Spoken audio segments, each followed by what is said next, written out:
She's building something big from Tirana. Chapter 4, Building Bliss from Tirana. Jona Doda, founder and CEO of Bliss. Hi everybody, today we meet Jona Doda. Hi. And nice to meet you here, Jona. Likewise, very lovely meeting you. Hi, my name is Jona and I'm the founder of Bliss.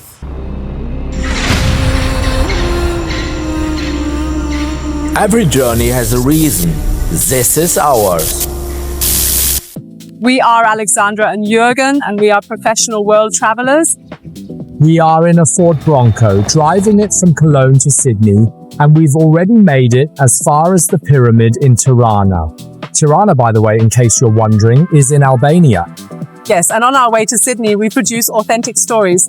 Bliss is a culturally attuned mental health platform for diaspora communities, immigrants, expats, third culture kids, and on the B2B side, we help companies with large international workforces access mental health care that truly understands their culture and language. In terms of my background, I have about 10 years of experience working at tech startups, predominantly in the UK and EMEA, in senior leadership roles in marketing and growth. And a year and a half, almost 2 years ago, I decided to quit everything, come back to Albania and start my startup here, because first I wanted to contribute to my home country, and secondly, I feel like mental health is very much needed in diasporas such as like the Albanian one.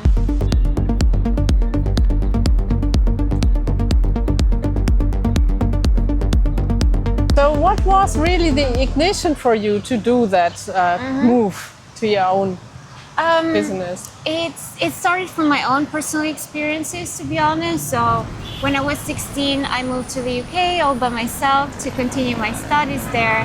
And I think that's where my mental health journey started. I started struggling with my mental health for a few years. I went to see different British therapists, and unfortunately, none of them would really understand where I come from, my culture, my family dynamics. And then also being surrounded by an international community of friends, I saw the same struggle in my international friends and then later colleagues as well.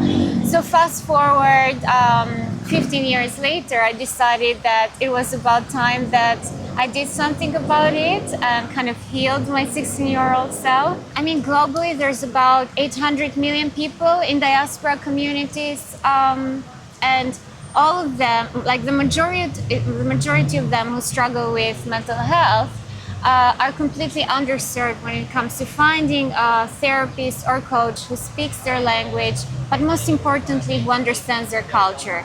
The cultural match is one of the most important factors in a therapeutic process to have positive outcomes. And now with AI, the same issue is becoming amplified. So if you think about most of the AI systems, they are trained on US or Western European data sets. So even people who go to ChatGPT, I don't know, at 2 a.m. in the morning to seek emotional support, they're still totally underserved because the responses that they get are not culturally sensitive. So what we're doing now is basically we have an existing platform of online therapy platform with a vast network of practitioners who speak over 30 languages and cover more than 30 cultures. And they offer online therapy or coaching sessions via video, audio, or chat.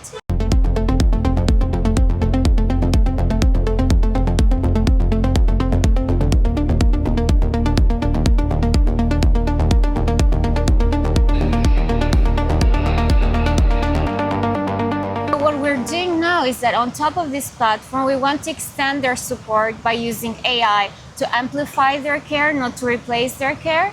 So what we're building an AI twin technology that allows every practitioner on our platform to train an AI agent on their expertise, their cultural intelligence across more than 100 data points, which means that like people who need help and perhaps have that first barrier to seeking help because they don't want to immediately talk to a human. They can talk to their match therapist AI twin first and then try out their approach, see if they like it, and then book a session.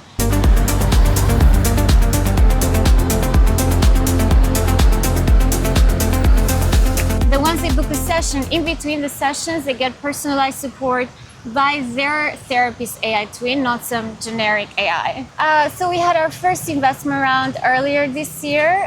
We were the first Albanian startup to ever get investment from Kairetsu Forum, from Finance Love VC, who is led by Kusa Valtonen and Peter Westerbacke, who's also the co-founder of Angry Birds and Slash.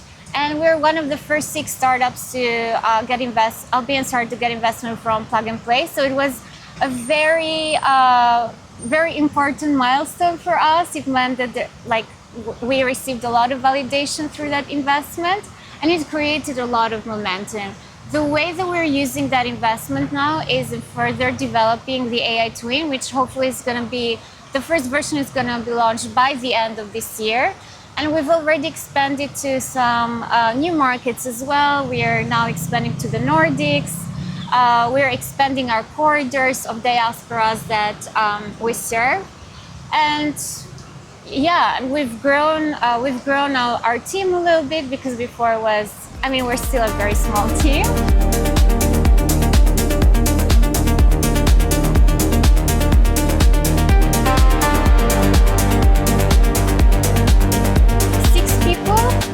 So we've hired about 3-4 people after the investment. So yeah, now we're focused on all of these, getting some traction to prepare for the next round. Are you more here in Albania, or are you traveling around the world with it?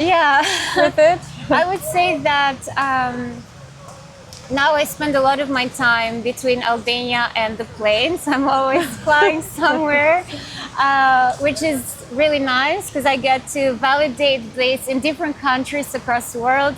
For the past 2 months, I've been in over 6 countries for different tech conferences. And it's so important to get validation across different cultures. So that's why I'm also traveling a lot, forming partnerships with different cultures as well, which is going to help us to further train our AI with culturally diverse data sets. And so yeah, I would say, and I also spend a lot of my time in Helsinki, where our HQ is now based. So initially we started in Albania, now our HQ is in Helsinki, in Finland, the happiest country in the world. But we're still, most of our operations are based in Albania. So I would say that my base is still Albania, that's where my heart is. I think Albania is definitely providing more and more opportunities for startups, which I think has led to an increase in the number of startups from the diaspora who come back to Albania to contribute. And I think for our services, B2C, it's end users, so that's diaspora communities. But we've also expanded to B2B, where we partner with either large companies that have international diverse talent, either from different countries, or they have teams in different countries across the world. And we provide our platform as an employee benefit for them. Secondly, it's also more recently we've received a lot of interest from hospitals and clinics who want to use our AI twin technology to extend their practitioners' expertise so that patients don't have to wait, weeks or months before they get that first touch of support. Yeah. I think it could also be interesting. I don't know if you are in touch with these kinds of companies as well, health insurances also. Yeah, I think that's definitely in our roadmap. For insurance, it's a bit more tricky because it differs from country to country.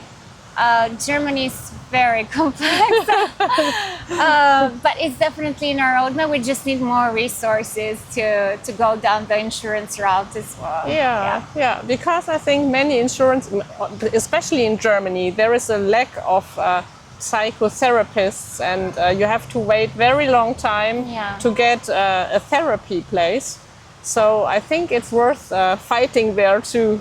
Absolutely. I think that's the end goal, to be honest, because we also don't want our end customers to pay out of pocket if their insurance, can cover it instead.